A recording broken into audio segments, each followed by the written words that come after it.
Good afternoon, everyone, and welcome to How to Mindfully Market in the COVID-19 Era. My name is Meredith Kinsey, and I'm the Chief Operations Officer of Fuel, a full-service marketing agency here in Greenville, South Carolina. And we are thrilled to partner with our friends at the South Carolina Chamber of Commerce to bring you this webinar. Both Fuel and the South Carolina Chamber appreciate your taking the time to join us, and we're looking forward to sharing insights and ideas relative to marketing during this unique time in our lives. Joining me are the President and CEO of Fuel, Warren Griffith, along with our Senior Account Strategist, Allie Dodge. Warren will join Allie at the end of the presentation for questions. Before I turn the presentation over to Allie, a few quick housekeeping items. For the duration of the webinar, everyone will be on mute.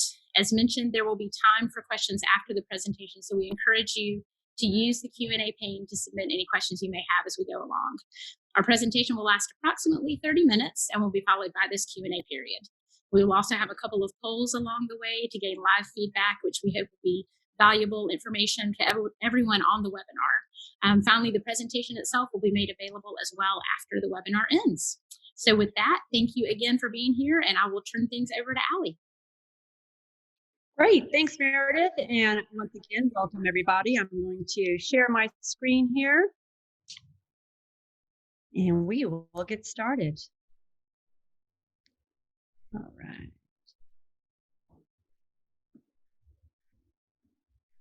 There we go, full screen mode. So thanks again and welcome, and we're really appreciative to our friends at the Chamber for allowing us to chat with you guys today.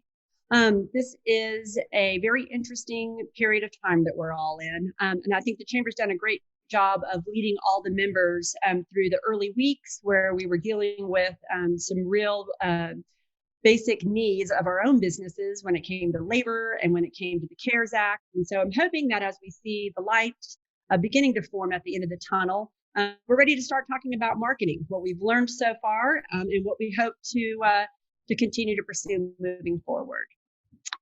Because this is our new normal. Most folks have said that the behaviors that our customers have adopted, the behaviors that we've adopted, are actually, many of them are here to stay. Experts say that habits are formed after a behavior is repeated 60 or more days. And believe it or not, next week will mark 60 days since the World Health Organization had declared a global pandemic. So I do call this the new normal, but what I am hoping is that we're actually moving from surviving to thriving as we go into 2020. So today we're going to focus on marketing strategies and tactics that are customized for your business, small and medium, medium and large. And it's obviously going to be discussing about how to survive in this new unprecedented environment. For deployment now, it's not too late to catch up on some of these ideas, and also as the businesses reopen. I did get a chance to take a look at the attendee list today, and y'all represent a very broad spectrum of businesses, manufacturing to healthcare, services. And I'm hoping that as we go through here, there'll be one or two things that you can pick up that says, yep, I can absolutely take this and run with it. But as Meredith pointed out, at the end, there's a Q&A. So if there's a specific concern or a challenge that you're facing, put it here to the team and we'll see if we can't knock it out for you.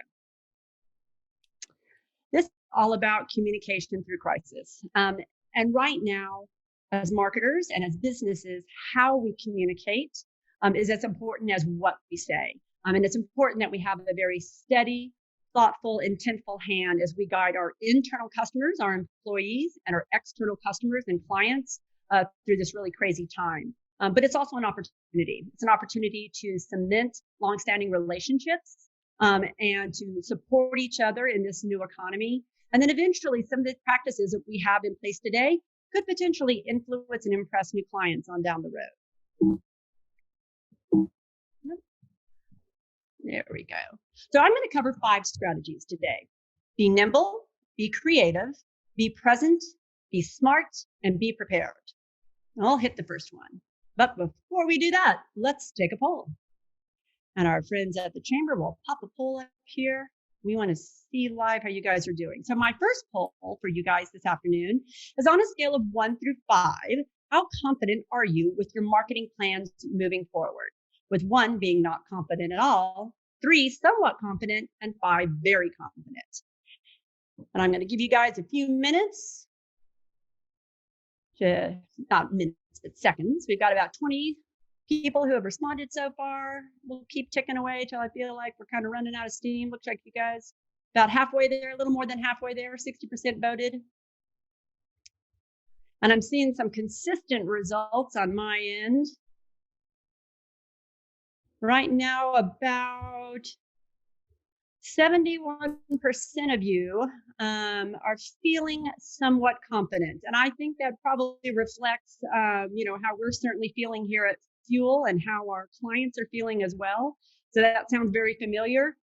You're relying on your instincts and what you've done historically, but you're trying to do it in this crazy new environment. So I think somewhat confident sounds just about right. All right, I'm going to end that poll and get out of that. I'm going to show you guys the results. Here we go. We ended up at 69%, somewhat confident. All right, great. Move my bar out of the way. All right. All right, sorry about that. Okay, so let's get started. Strategy number 1, be nimble. The first thing I want to talk about is how do we make this shift? How do we shift our approach? I am tuning in, much like many of you guys, to a wide variety of resources. And one of the resources I've found really, really helpful right now is HubSpot. HubSpot is one of the leading inbound marketing companies here in the US. They also specialize in CRM. And even if you're not a HubSpot customer, I highly encourage you to go check out their website. They're offering a lot of free webinars on customer relationship marketing, particularly through COVID. Their program is called Adapt 2020. And we have certainly learned a lot and have been sharing a lot with our own clients that we've learned from them. They had a webinar last week, and it was very helpful in acknowledging that everything about our customer relationships right now has shifted. It's virtual. The logistics have certainly shifted. The emotional stress that we're all under, that we should probably acknowledge, particularly those of us who are trying to still do full-time jobs and homeschool. And our clients are in the same boat. And there's a lot of fiscal pressures, whether it's our own fiscal pressures or our revenue forecasts at the office. So the whole relationship has changed. That's the challenge. The upside is there's a new opportunity to meet your customer where they are. Their behaviors, your clients' behaviors have changed. And this is the same whether it's B2B or B2C. Yes, there's nuances in B2B versus B2C, but in essence, you still want to meet your customers where they are. And right now, web usage is up, specifically desktop. So where people used to access the LinkedIn app on their mobile device, they're now accessing it on their desktop. So mobile is actually down since we're not very mobile, and desktop usage is up quite a bit. Also interesting, chat is up. So the number of companies that have adopted chat as a means to immediately communicate with their customers, they're adding chat to their websites, and the usage of chat by their customers and clients is increasing. People are out searching for content. They're looking to either be educated or entertained, and they want that immediate reaction. Also, goes as no surprise, but local and national news viewership is up quite a bit right now, whether that's TV, online, or print. So there are some ways that you can easily navigate to your customers, including your own CRM systems, but certainly some opportunities where business as usual is just being funneled into these tighter channels. I think it's also important that we shift our tone right now. And I think this has been, I think one of the biggest questions that we've been working on with our clients here at Fuel is, what is that right voice? What is that right tone? And it's not just with their external clients and customers, that it's also with their internal employees. So how do I talk about what our company vision is internally? How do I speak about that externally to clients and customers? And again, I would say that it's a somewhat consistent approach. What we need to be doing is moving from sales and talking about sales and closing business to marketing, wooing, reassuring businesses, reassuring our employees. And again, this comes from the Adapt 2020 webinar that HubSpot hosted. This idea of shifting from educational, or shifting to educational rather. So from your promotional message to more the informative message, and adopting a more empathetic tone. So from self-centric promotion to consumer-centric solutions. And I thought this was a really important concept that they were articulating, that there was a day and time that if you looked at your email inbox, it was COVID, COVID, COVID, COVID, COVID in the subject lines. And we need to be, everyone knows we've got that. So it needs to be shifting to what your solution is for your particular customers or clients' needs and that subject line. And that conversation and the content in those emails or in your marketing materials is also how you are supporting them in this time period. HubSpot had noted that, and they have something like 5,500 clients throughout the United States. And they noticed that obviously after travel restrictions were put into place, that the sales emails increased because all the salespeople are at home. So they're sending out emails, but the response rates, the open rates and the click-through rates had definitely decreased. So you went from an average of 3.5 down to 2.1. But conversely, they noticed that marketing emails did the opposite. So marketing emails also increased throughout the end of March and early April. But the open rates and the response rates actually improved. So there was a very palatable shift from what people were looking for when they were opening emails from sales to marketing. So talked about focusing on the solution for our clients and customers. I'm going to have a quick note here about being funny. I will tell you, I play a more conservative card when it comes to COVID, and I don't think it's funny. And a lot of people don't think it's funny too. And humor is really personal. So high note of caution. I'm going to give you an example between Bush Bear and Miller Lite. And last but not least, make it personal. Everyone is a little bit thinly strung right now. And what is really insulting is to be getting, even if it's a nice marketing email that's very empathetic, but if it's very generic, then it hits a sour note as well. So I don't think we need to say anymore that we're all in this together. We don't need to say anymore that we're going to get through this. People are looking for very personal solutions to what they're looking for. So making it personal, segment your list, have a different message to your working moms than you do to your 60 plus, than you do to your employees, and really taking the time to personalize that message and the content that you're delivering. So I'm going to give you a great example from American Airlines. I am on their email list. And as I mentioned, that World Health Organization announced on May 11th, and roughly a few days later, I think I got an email from American, and they had wanted to let me know that I could still make my reservation 330 days in advance. Incredibly kind of them to remind me to stop what I was doing, freaking out, and go ahead and plan my vacation a year from now. I thought it was pretty tone deaf. And obviously someone over at American got the message. And to watch their content evolve over the last 6 weeks to 8 weeks has been really amazing. I think they've done two things really well. First of all, they acknowledged very quickly the seriousness and the gravity of this situation in the weeks following mid-March. They began to also rotate who the email was coming from. So in some cases, it could be the human resources, the chief human resources officer, who was telling us how he was taking care of their employees and how they were also going to be taking care of their passengers. It was the chief operating officer who was talking about how they were going to be doing the safe distancing and the seating assignments. In the email that I got last week, you could see that they had invested in content. They had taken a team out onto a plane, and they filmed the gate agents and the flight attendants doing their normal everyday jobs, but this time in masks and gloves. And it was a message that said, wow, these guys have really figured out a plan, right? I feel they've demonstrated a competency in keeping their employees safe and keeping me safe. They're doing it in a way that's empathetic and yet very authoritative, that they have this under control. There's a great example of how to execute a COVID response. Conversely, the beer wars, if anyone is in the beverage industry, this is not new news. Beers are always battling each other, and a long-time rivalry between Bush Beer and Miller Lite. Bush Beer decided to take a low blow to Miller Lite a couple weeks ago and put a tweet out making fun of them in a COVID way. Miller Lite shot back and said, this is not the time for us to have this battle. The people who serve our beverages on the front lines in bars and restaurants every day are out of work. And we don't need to be taking these petty swipes at each other. You need to go, do something more productive. And of course, the Twitterverse just exploded all over Bush Beer, and they ended up having to take it down. But it was a great example of taking the low road, and then Miller Lite taking the high road. And if you also are interested, Ad Age has a fantastic running list of best of and worst of, so to speak, the notables, I guess I should say. In adage.com, there's a running CMO list that you can take a look at. Lots of great examples of people who are responding throughout this crisis. And I have a couple of these that you'll see throughout today's presentation.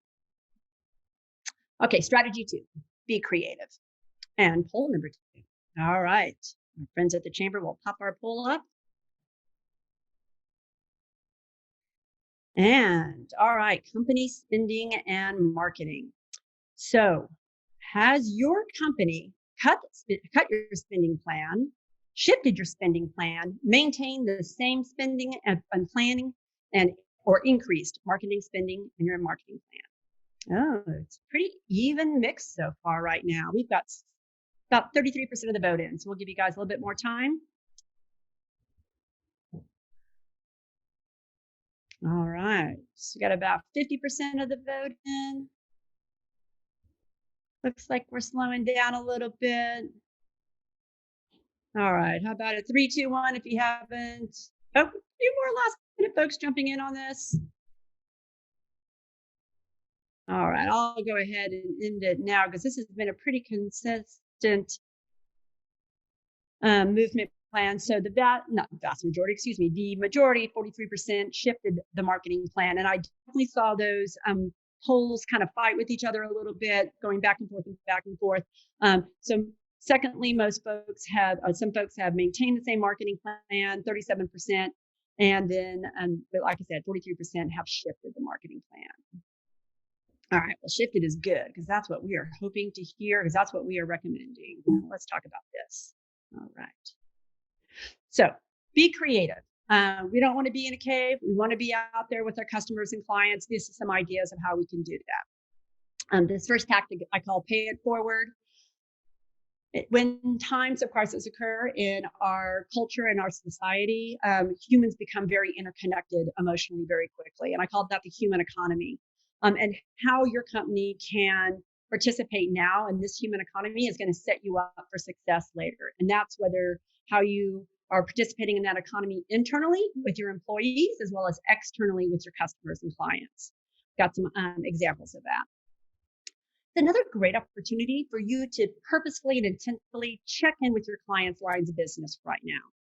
It could be if you're in manufacturing or in service, check in with your clients, check in with your vendors. These are the people who support your revenue stream.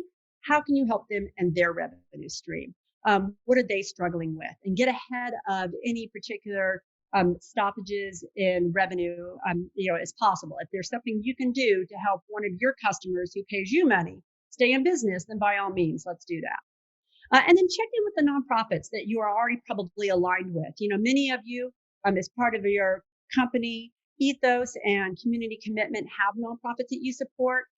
Certainly healthcare and first responders, teachers, some of these groups are already getting a lot of attention. But, if you are supporting a nonprofit that's music or art or childcare, those are the nonprofits that aren't getting a whole lot of attention right now. So check in to see if there's something that they need that your company can be supporting. Piedmont Natural Gas came out recently, and they're committing $1.2 million of food bank support in the territories that Piedmont and Duke cover. And they came out early and put down significant commitments. Chihuahua, who obviously not only gets a lot of revenue out of grocery store distribution, but gets a lot of revenue out of restaurants. They held a taco-thon on Tuesday night on Cinco de Mayo, raising money for the restaurant, food, and beverage industry workers that are out of work right now. Thought that was a great way to pay it forward. Reebok Love, you can nominate a healthcare worker who's been on their feet for the last 2 months, and nominate them, and Reebok's going to send them a new pair of tennis shoes. And one of our own in-state folks here, Spinks, has been offering free beverages to first responders and healthcare workers since pretty early on in the crisis. So these are things that just say a lot about the company. I will say later on, it also generates some great PR value, and there's nothing wrong with getting credit for good deeds. But I do think that all of these ideas were very authentic to these brands, and they were very authentic to what the brand stand for, which was great. The other thing, another opportunity on Think Creatively is to think differently. So don't limit yourself to the business model from 2019 or, really even 2020, the first quarter. This could be the time to launch a new product or reposition an old one. I was really impressed with a TV spot I saw for Stanley Steamers. I kind of always thought of them for ductworks or cleaning your rugs, and they have now come out with a new disinfectant line. So they're going to be going into businesses or homes with this new product, and it's a great add-on to their additional services. Again, very authentic. You would expect them to have this line extension, and to do it right now is obviously perfectly timed. Popeye's very creative. They need a new jingle, and so they've decided to put out a contest to unemployed or out of work musicians right now who typically play in bands throughout the country. So a way to keep our musicians out in forefront. Hormel recently hired 60 interns for this summer. So they hired them all virtual, did virtual interviews. All the interns will be working from home. They all get real assignments. They got real computers mailed to them. And it's not only a great way to support our college students, particularly the seniors who just had their spring semester blow up, but just a really great way to infuse the company with some fresh thinking. And I'm pretty sure that if you asked anyone in the NFL, NBA, Major League Baseball last year whether they would be approving license for face masks, they would have laughed you out of the office.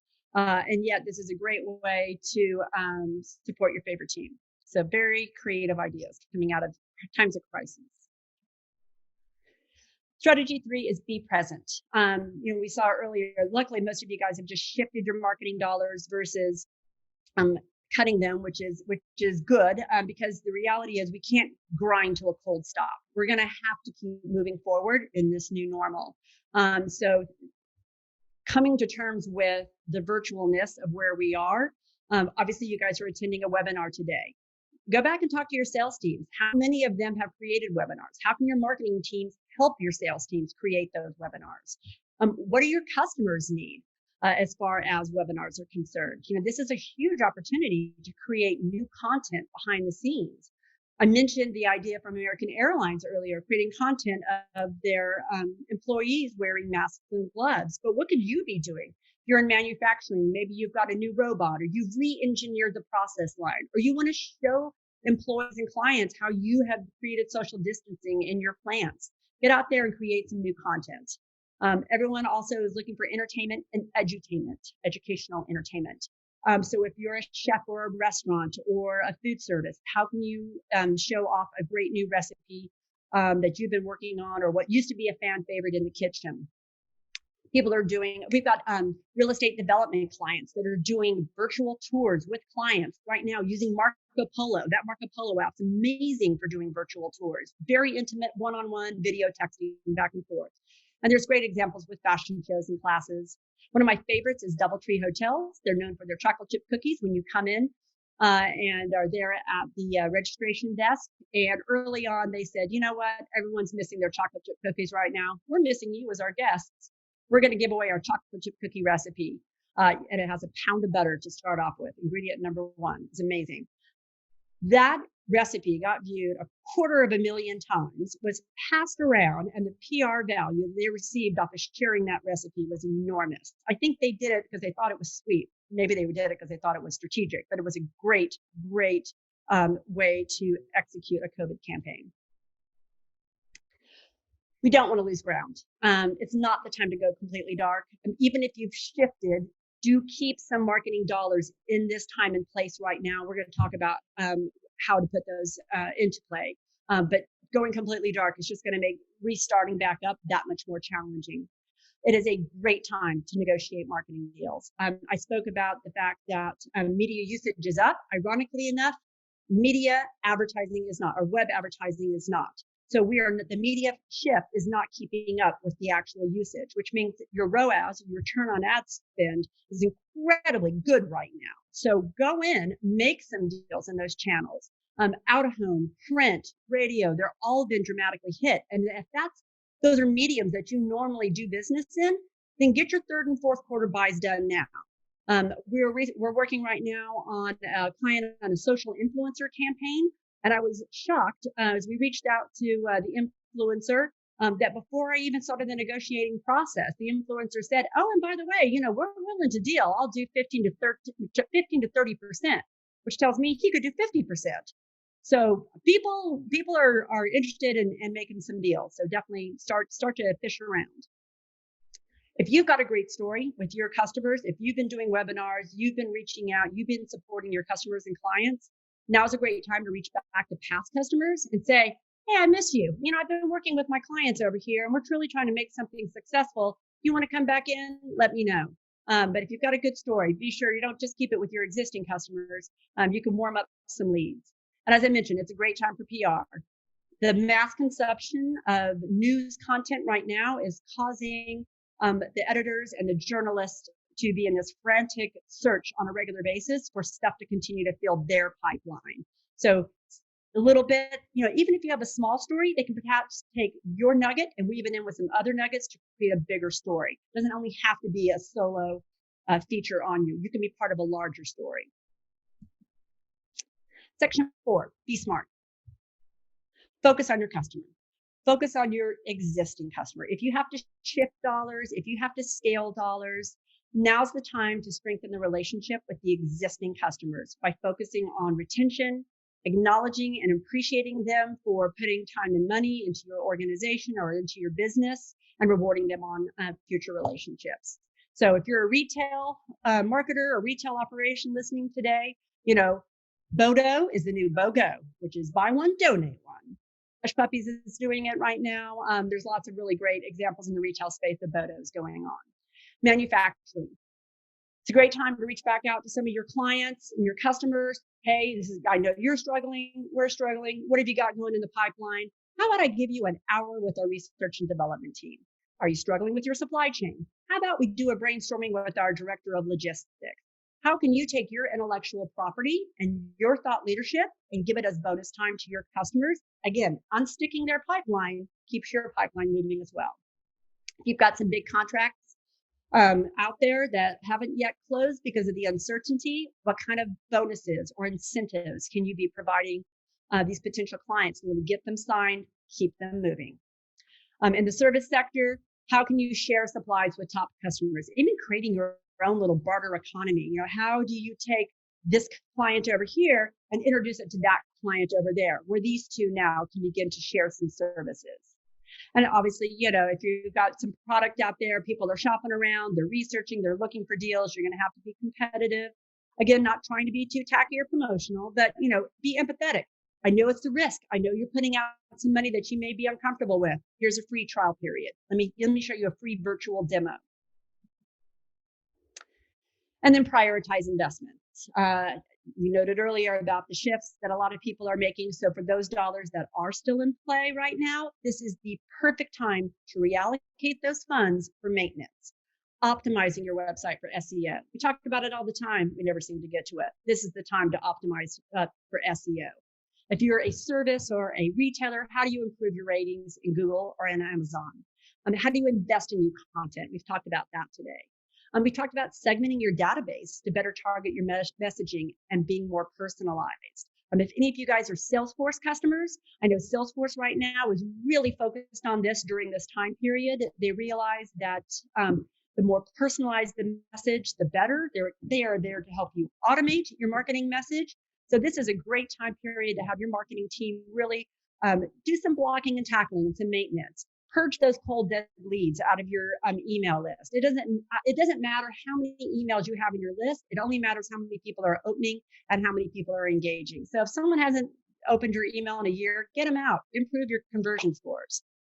And lastly, create an e-com site or a customer portal if you don't have one. Believe it or not, we have at Fuel launched probably 3 or 4 websites during this time period, or revamped websites, because our clients are taking this opportunity to get themselves organized before the economy opens back up in full force come June or July, where they've got the best product out there at that time. So we're creating e-com sites, customer portals, new websites. It's a great opportunity for you guys to really think about what that virtual customer experience looks like. All right, last one, section 5, be prepared. And poll number 3.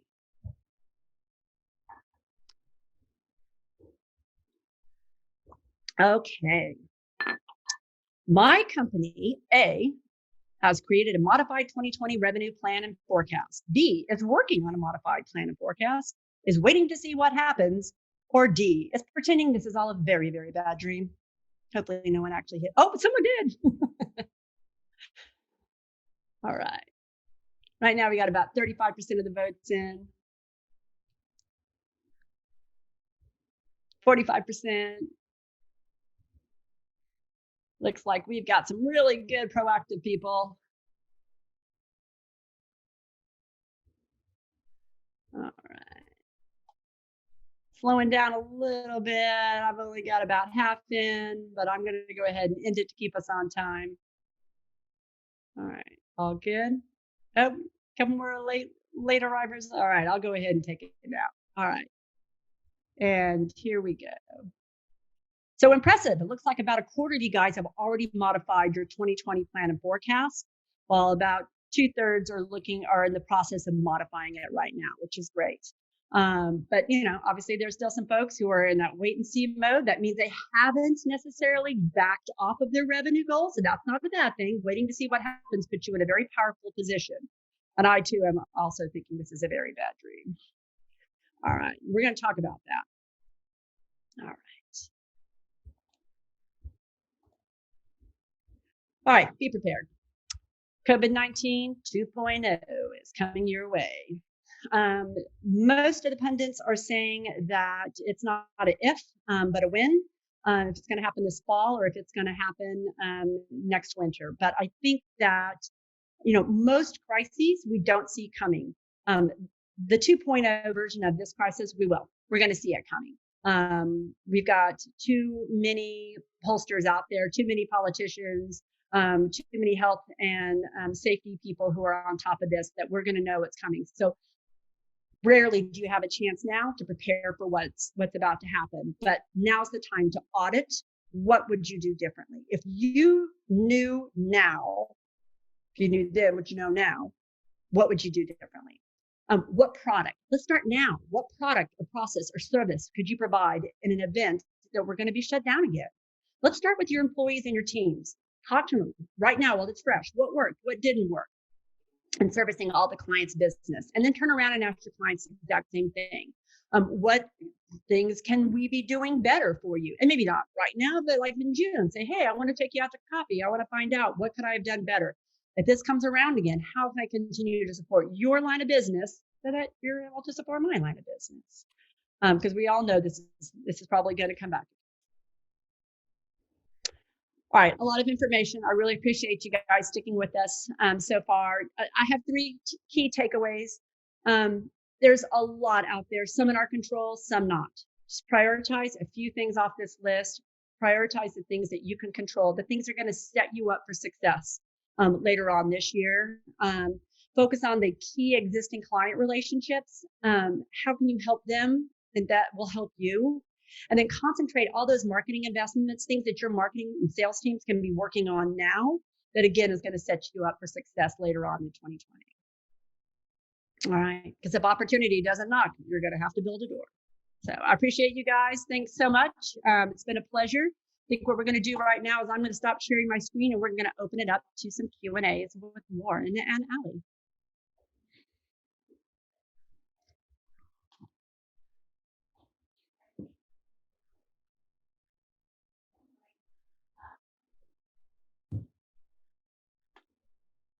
All right. Thank you, Allie. Appreciate that. Let's do a few questions. Let's see. First up, we have, you mentioned auditing what's working now and what's not to plan for future scenarios. Do you have a recommended method of going about that? Honestly, it doesn't have to be super complicated. SurveyMonkey, Google Sheets. Again, I think right now we're still somewhat in it. Now it's fresh, but it's almost too real. So maybe in another 30 days, work internally with those teams that I mentioned of coming up, not with this, 100 questionnaire, but what are the top 5 things that you think we could have done better, and then present that to customers. What do you think about these 5 things? Or do you have 5 totally different things? But it isn't, it's something as simple as Google Sheets, or is even more simple, just a conversation. Right. Very good. Okay, here's a good one. What are some ways to ensure your message is being heard and not met with skepticism? Yes. I think that I'm going to go back to that American Airlines example. You know, I depending on who the audience is, I really feel that not one person saying the message is incredibly helpful. So if it is internal, for example, yes, you want to hear from the CEO for sure. And you probably want to hear from the chief human resources officer and chief operating officer, but you may also want to hear from a team member on the front line. It could be someone on the manufacturing floor, or it could be, a salesperson who used to work in your shop. It could be, someone who greets you at the front desk, who's actually going to be delivering the message. So I feel that rotating the delivery of the person around makes it not sound so corporate, if you will. And I also think that, you can only be as transparent and honest as you can be. I think sometimes skepticism is also just fear, appreciating the fact that it may not be about something that you're doing wrong. If they're being skeptical, they literally just could be very afraid. And this is just a reaction of them. So just consistency, spread the delivery out, be transparent and authentic as possible. Very good. All right. Here's one, Warren. I think this is a good one for you. Asking as a business owner, what is your biggest concern today, and also what do you see as your biggest opportunity in this day? As a business owner, I made it a concentrated effort to make sure that we could continue business as usual. Working remotely was a little scary and challenging, but the staff and team embraced that very quickly and did an amazing job. So, for us, I think the future still looks really good. We've still continue business as usual. Nothing's really changed for us except for working remotely. And so, I think there's still great things down the road for us. We're going to continue to take care of our clients, just like we always do, make sure our staff stays safe. So we're in no hurry to get back in the office necessarily. I think that's the way we're going to approach the future. Right. All right. Here is one. This is a little different one. I like this one. Can you speak to how B2B considerations may differ from those of a B2C? So I think that what's great about B2B is you have so much more control over the conversation. In many cases that you intimately know who the purchaser is of your goods or services, where in the B2C world, it's just not as narrow. Again, a lot of these strategies are the same strategies. It's just how it gets applied to each individual tactic. But the same things still apply, right? You still need to do maintenance even if you're a B2B. You still need to work on your SEO. You still need to work on your optimization of your website. You still need to create content even if you're B2B. You still want to brag about that new robot you got on the floor of the manufacturing plant, as I kind of was using as an example earlier. So I think the other thing that's also slightly different with the B2B conversation, it's typically a salesperson having it versus a marketing person having it. So I think that one of the things that I would maybe say is have those two teams really work together to make sure that you are delivering a consistent message. How is marketing supporting sales during this time period? Where more the B2C realm, marketing has a tendency to own and drive that conversation, and the sales team is more on distribution. So that's a slight difference, but really, I think a lot of the same strategies apply. Good. Here we have one about Amazon and Google. You're recommending using this time to improve your ratings on Amazon or Google. Would you recommend actively soliciting reviews during this time? Yeah, I mean, I don't think that's anytime you ask for customer feedback, I think it's how you're presenting it. If it's, I want customer feedback because I want to improve my ratings, will you help me? Yeah, it's a little self-serving, but it's, hey, I noticed you bought this vacuum cleaner. How's everything going? Is everything okay? Is it working out for you? Is there anything we can do to help you use this in your home?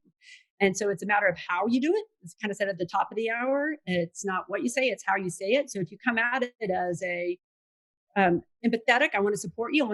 I appreciate your business. It's really nice of you to buy from me during this time period. Is there anything I can do to help this purchase go even smoother in your home or business? I think that it's that shift in your tone and approach is how it's accomplished successfully. Very good. Here's another one, Warren. I think this would be a good one for you. We have someone who said, I'm graduating this weekend with a master's in brand and media strategy, and I'm looking for a role in advertising or PR. I'd love to hear your take on how to market yourself in a time when media roles are being cut by many companies.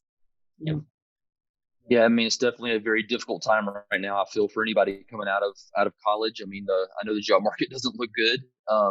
But I would say that we are finding that people are still marketing. They're still working, and I would say it's good to get your resume out there and maybe even offer to do some work for somebody. Maybe it's just a free internship or an opportunity just to get on with them and be able to help them out during this time and kind of prove yourself. I think it's going to be very important right now is being able to do that, because I don't know how many companies are going to continue to work remotely. I know we're going to at least continue for another month. So it makes it really tough just to come into an office and meet people and be able to sell yourself. So, I think it's important to be able to continue to put yourself out there, but look for opportunities where maybe you can do some work for somebody, and maybe it's something you do. Again, it's something you don't charge for, but at least get your name out there and show people what you're capable of doing. Very good. All right. Another good one here. My firm's leaders have chosen not to let our marketing department acknowledge COVID-19 at all in our marketing efforts. Do you think that will make us look tone deaf? Is it highly suggested that every single company acknowledges it in some way?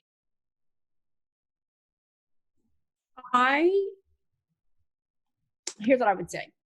If your leadership doesn't want you using the C word, that does not mean that you can't still apply that shift in tone and shift in your content, right? You don't have to beat them over the head with the rationale why. And it could be that we're all getting really tired of the C word and we're exhausted by it. So I don't think it's necessarily a deal breaker. But I don't think that means that any of the strategies that we talked about today of being more educational, empathetic, supportive, wooing, reassuring, I don't think any of those go away. And I don't think you need to specifically say COVID in order to apply those. Very good. I think we've got time for one more question. Speaking of wooing, you mentioned wooing new business instead of closing sales. Won't that take longer to translate to revenue? I need my sales team keeping selling now. How do I balance those two? Yeah, it is a balance. I think that it is, it's not instead of, right? It shouldn't be mutually exclusive. And to me, I think my thoughts were more about the order of priority, right? It's that old adage, if it costs more money to get new customers than to maintain your customers. So I just think like if you had to prioritize a marketing and salesperson's time during the day, you want to prioritize supporting the business that you currently have, the book of business. How can you grow it? How can you make sure they stay in business so you stay in business? But then how do you use those case studies then to turn around and also get new business, right? So how do you sort of parlay those best practices? And my other thought about that was that we were talking about shifting dollars. So what you want to do is maintain the current monies coming in. But if we just saw that 43% of the people on the call are shifting their marketing dollars, then acknowledging that's a longer play, right? That sales funnel just got infinitely longer. That sales cycle got longer. So just acknowledging that you can't not be present, but it's just going to take a slower time to potentially turn that around. Very good. All right. And that's perfect timing. It's 2:45 on the dot. So Thank you so much. We sure appreciate your spending time with us this afternoon. And we hope that you, as Ali said, found a few nuggets in the presentation that you can use in your company. And we wish you guys all the best and hope you have a great afternoon. Thanks so much for joining us. Bye-bye.